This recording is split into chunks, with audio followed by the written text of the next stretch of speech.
ان صحابہ کرام کی محبتیں کیا آج ہم تو بے زبانی ہی دعویٰ کر بیٹھتے ہیں، بڑی لمبی چوڑی تقریریں کر دیتے ہیں، بڑی نعتیں پڑھ دیتے ہیں، بڑے بڑے ہم کہہ دیتے ہیں، لیکن اندر ہمارا جو ہے وہ مخلص نہیں ہوتا۔ افسوس، اگر اخلاص پوچھنا تو ان صحابہ کرام سے پوچھیں۔ حضرت امیر معاویہ رضی اللہ تعالی عنہ صحابی رسول بھی ہیں، کاتب وحی بھی ہیں، یعنی وحی آتی تھی تو آپ لکھتے تھے، کاتب وحی قرآن پاک لکھتے تھے، اور حضور کے سالے بھی ہیں، یعنی آپ کی بہن جو تھی، ہمشیرہ جو تھی، حضور کے نکاح میں تھی۔ صحابی رسول، کاتب وحی، حضور کے سالے، اور جب یہ اپنا امیر بنے، بنی امیہ کی خلافت کے سب سے پہلے یہ امیر تھے، انہوں نے سنا کہ بصرہ کے اندر ایک ایسا آدمی ہے، ان کا نام قاسب ہے یا عاصب تھا، یعنی صحابہ کو محبت دیکھیں حضور کے ساتھ پیار کتنا تھا۔ انہوں نے سنا کہ ایک بصرہ کے اندر بندہ ہے، اس کی جو شکل و شباہت ہے وہ حضور سے ملتی ہے، یعنی اس کی شکل ظاہری جو ہے وہ حضور سے ملتی ہے۔ انہوں نے یہ سنا، انہوں نے فوراً والی بصرہ کو خط لکھا کہ اس بندوں کو میرے پاس بھیج دو۔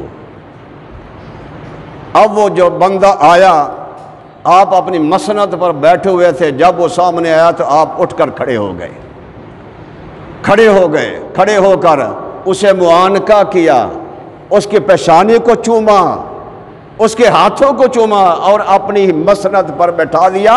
کیوں؟ کہ یہ میرے نبی کے ہم شکل ہے، یہ میرے نبی کی ہم شکل ہے، نبی کے ساتھ ملتا جلتا ہے، اس لیے اتنا ادب و احترام ہو رہا ہے۔ تو پھر ایک پوری سرا جو تھی زمین کی اس کے نام الاٹ کر دی، کیونکہ یہ میرے نبی کا ہم شکل، یہ محبتیں ہوتی ہیں۔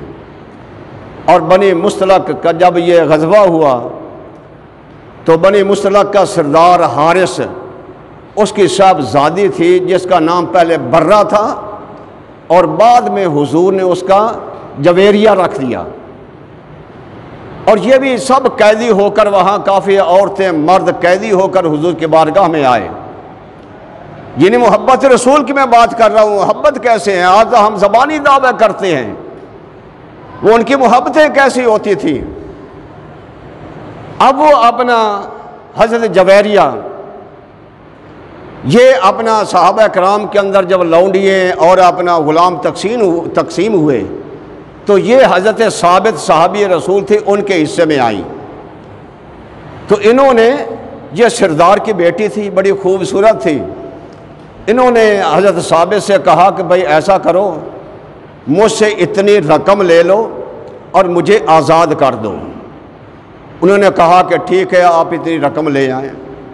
قیدی تھے، رقم کہاں اب ان کے پاس ہوتی تھی، لیکن وہ حضور کی بارگاہ میں آئی۔ حضور کی بارگاہ میں آ کر کہنے لگی، یا رسول اللہ، اللہ کے نبی، میں مسلمان ہو چکی ہوں، کلمہ پڑھ لیا میں آپ سے کچھ مدد مانگنے کے لیے آئی ہوں۔ آپ نے فرمایا کیا مدد مانگتی ہے؟ عرض کیا حضور، میں نے اپنے ثابت سے یہ بات کر لی ہے کہ میں اتنی رقم آپ کو دے دوں گی، مجھے آپ آزاد کر دیں، تو رقم کے لیے مدد مانگنے کے لیے آپ سے آئی ہوں، مجھے اتنی رقم عطا فرما دیں۔ آپ نے فرمایا کہ ٹھیک ہے، میں تم کو رقم بھی دے دیتا ہوں اور اس سے بہتر سلوک کروں گا میں تیرے ساتھ۔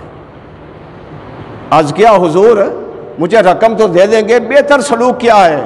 آپ نے فرمایا تمہیں میں اپنے نکاح میں لے لوں گا، یعنی ام المومنین بنا لوں گا، مومنوں کی ماں بنا لوں گا۔ تو حضور نے اسے رقم بھی دے دی، اپنے نکاح میں لے لیا۔ جب نکاح میں لے لیا، اب ذرا غور سے دیکھیے، جب نکاح میں لے لیا تو وہ جتنی عورتیں مرد غلام ہو کر صحابہ کرام کے اندر تقسیم ہو گئے تھے، صحابہ نے جب سوچا کہ حضرت سیدہ جویریہ حضور کی بیوی بن گئی ہیں، ام المومنین بن گئی ہیں، اور ان کے یہ رشتہ دار ہیں جن کو ہم نے غلام اور لونڈیے بنایا ہوا ہے، وہ تقریباً 100 سے بھی زیادہ تھے۔ سب صحابہ کرام نے ان کو